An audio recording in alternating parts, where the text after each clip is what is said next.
Seguramente ya se te olvidó, o quizás nunca llegaste a escuchar completa una de esas historias que no nacieron en los periódicos ni en los programas de espectáculos, sino en los pasillos, en las sobremesas largas y en las conversaciones que siempre bajaban de volumen cuando alguien más se acercaba.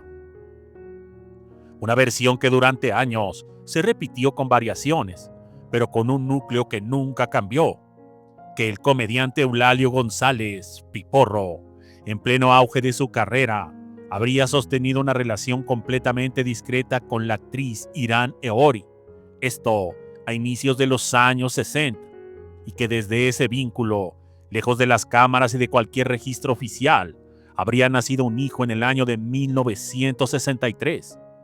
No se trataba de un romance público ni de esos escándalos que llenaban revistas. Al contrario, todo habría sido manejado con una precisión casi quirúrgica, como si desde el inicio alguien hubiese entendido que esa historia no debía de existir. En aquel entonces, la industria cinematográfica mexicana funcionaba bajo reglas no escritas que eran más fuertes que cualquier contrato. La imagen lo era todo, y cualquier desviación podía significar el fin inmediato de una carrera. Por eso, según esta versión, el embarazo fue ocultado con excusas de viajes, compromisos en el extranjero y desapariciones momentáneas de la vida pública que, curiosamente, nadie cuestionó demasiado. El nacimiento del menor habría ocurrido en absoluto hermetismo, lejos de los hospitales reconocidos y bajo la supervisión de personas que entendían perfectamente el valor del silencio. Después, vendría la decisión más radical. El niño no sería reconocido, no llevaría el apellido de ninguno de los dos, no existiría en términos oficiales. Se dice que fue entregado a una familia fuera del círculo artístico, gente sin conexiones aparentes con el medio, elegida precisamente por su anonimato. Creció en un entorno aparentemente normal, pero con detalles que no terminaban de encajar.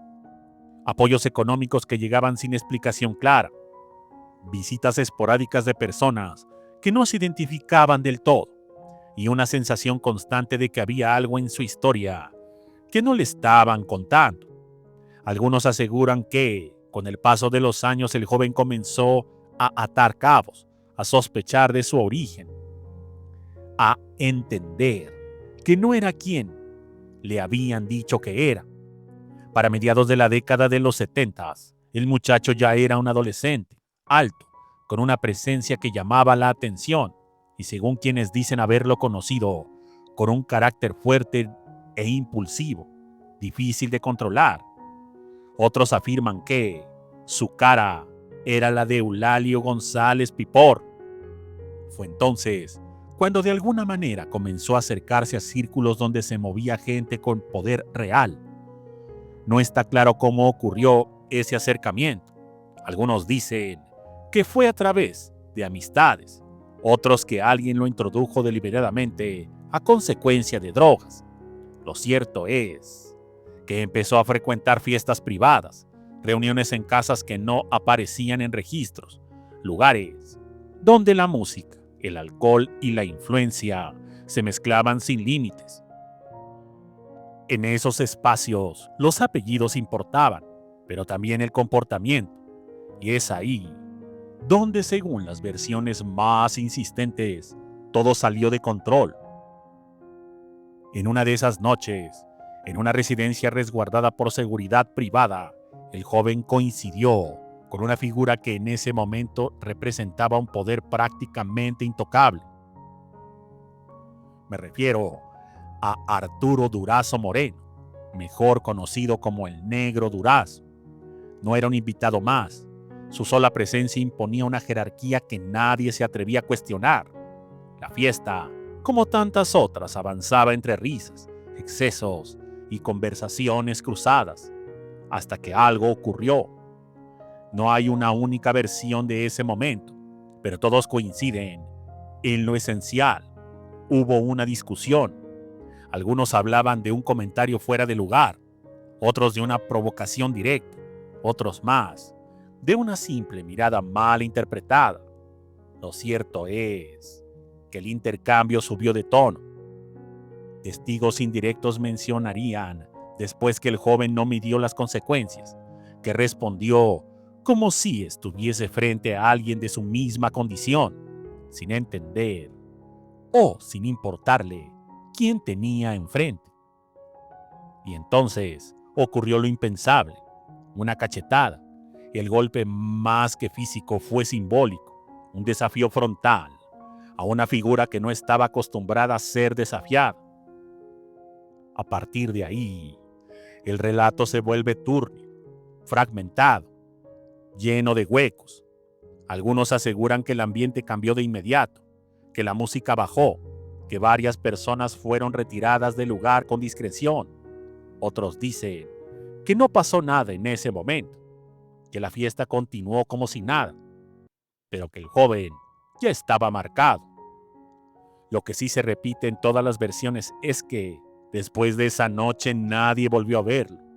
No hubo denuncia, no hubo reporte de desaparición que trascendiera. No aparecieron en notas policíacas ni en columnas de espectáculos. Su nombre, si es que alguna vez fue conocido en esos círculos, simplemente dejó de mencionarse, como si alguien hubiese decidido que lo mejor era borrar cualquier rastro. Se habla de una posible desaparición y encubrimiento, de un accidente fabricado horas después, documentos alterados, de órdenes que no dejaron registro.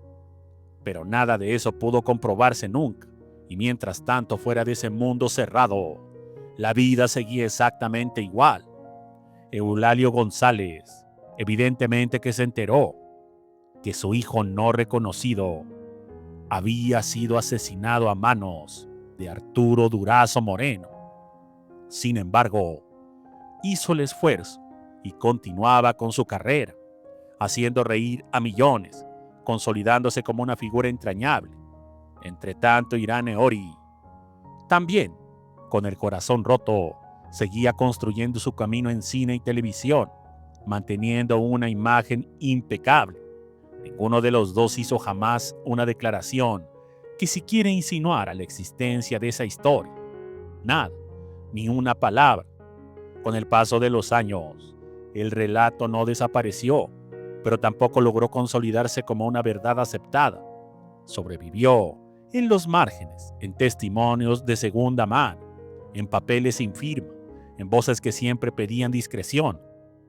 Algunos lo consideran una invención alimentada por el morbo de una época donde todo parecía posible. Otros creen que es una de tantas historias que fueron reales y cuidadosamente enterradas cuando tocaron intereses demasiado grandes. ¿Tú qué opinas?